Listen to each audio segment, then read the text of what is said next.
In just 8 minutes, get the juiciest takeaways from the 1-hour FYPod podcast by the Bulwark, featuring Tim Miller, Cameron Kasky, and Dylan Geick.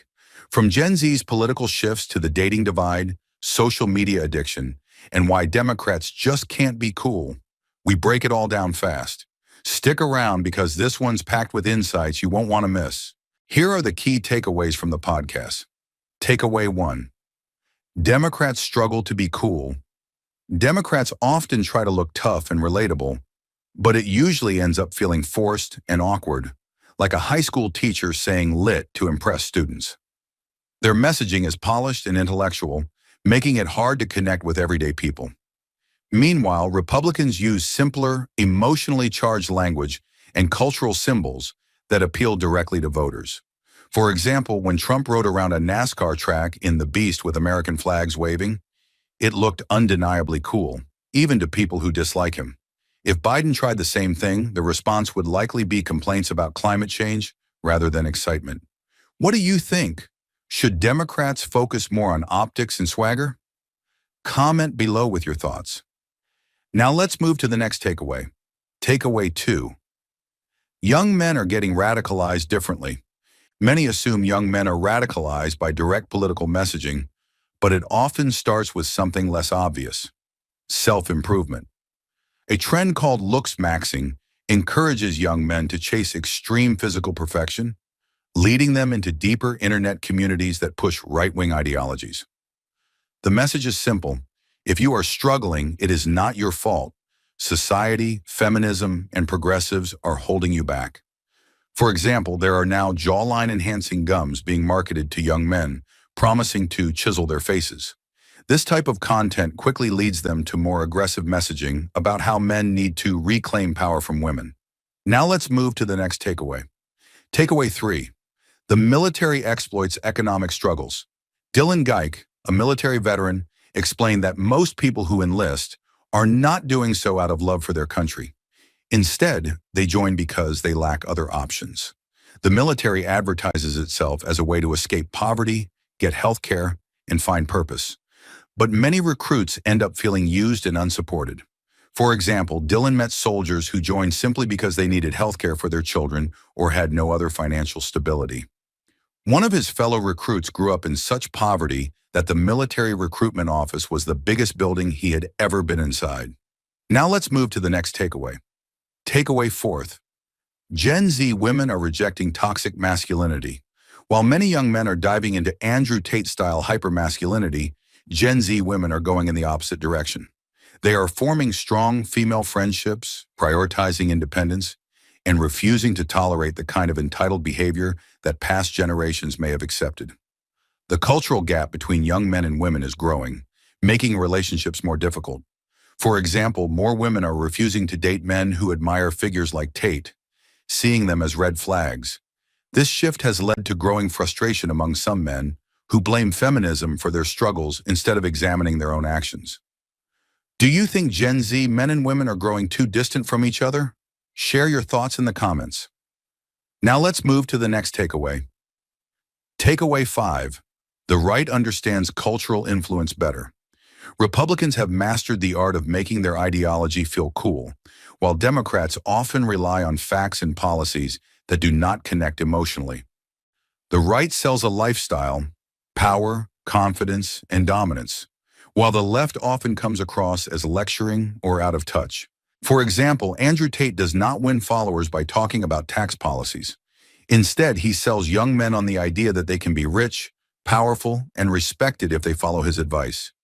Meanwhile, the left struggles to present an inspiring version of masculinity, making Tate's message even more appealing. We're halfway through the video. Thank you for sticking with us this far. If you're enjoying it, please give us a thumbs up and share it in your WhatsApp groups.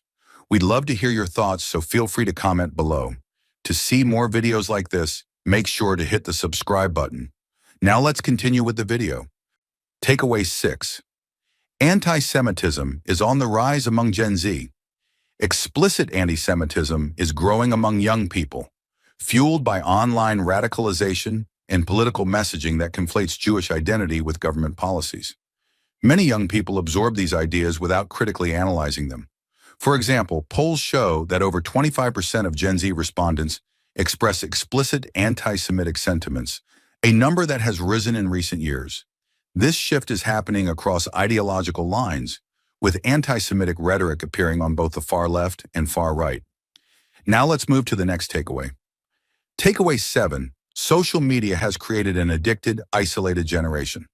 Gen Z spends an unprecedented amount of time on social media, often consuming 6 to 8 hours of content per day.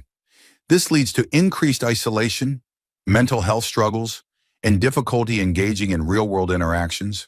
For example, older generations complain about young people lacking social skills at work, but few recognize that these same young people grew up communicating mostly through screens rather than face-to-face interactions.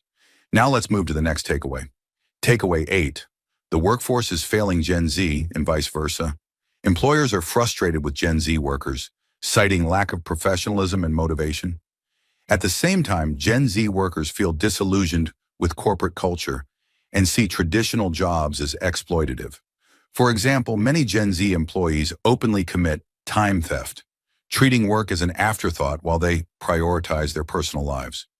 Meanwhile, companies complain that young workers are unmotivated and unwilling to adapt to professional environments. Are Gen Z workers truly unprofessional, or are companies failing to adapt? Let us know in the comments. Now let's move to the next takeaway. Takeaway 9. Political messaging needs attractive spokespeople. It may sound superficial, but appearance plays a major role in political messaging. The right understands this, while the left has often ignored it. Having charismatic and good-looking figures communicate progressive values could be a game changer. For example, Kasky joked that he should not be one of the most attractive young faces representing the Democratic Party. There should be an army of better-looking progressives. The reality is that visual appeal influences public perception, especially for younger voters. Now let's move to the last takeaway. Takeaway 10. Radicalization can come from unexpected places. Not all political shifts happen in the way people assume. Dylan Geick's views were not shaped by attending a liberal Ivy League university, but by serving in the military. Many young people are radicalized not by lectures or protests, but by personal experiences that challenge their beliefs. For example, some people become leftists because they see how economic systems fail the working class, while others turn to the right because they feel abandoned by progressive social movements. Understanding these pathways can help prevent harmful radicalization. Thank you for watching. I hope you found this summary of the Bulwark podcast with Tim Miller, Kasky, and Dylan Geick informative. If you're interested in learning more about these topics, I encourage you to watch the full podcast on YouTube by clicking on the link in the description below. If you enjoyed watching this video, please leave a like below and share this video in your WhatsApp groups. You can also discuss about this video by commenting below.